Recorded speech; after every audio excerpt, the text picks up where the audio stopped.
Viral, suami pergoki istri sedang tidur dengan pria lain. Sepulang kerja, keduanya tertangkap basah satu selimut.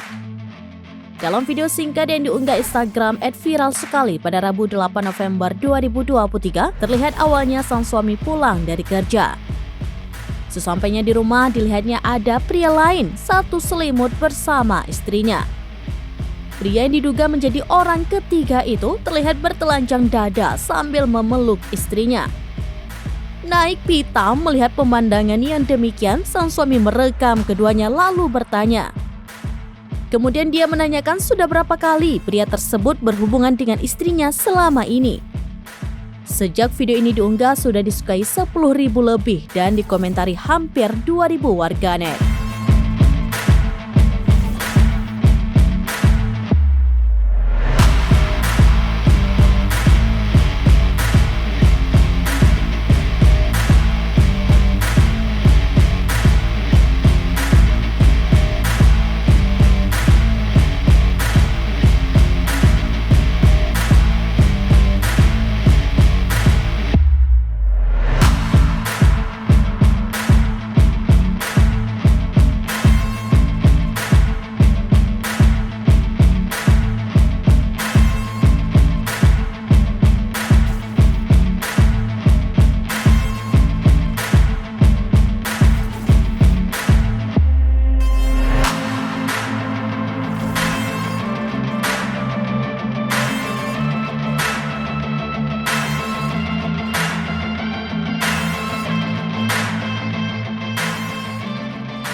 Download Tribun X sekarang, menghadirkan lokal menjadi Indonesia.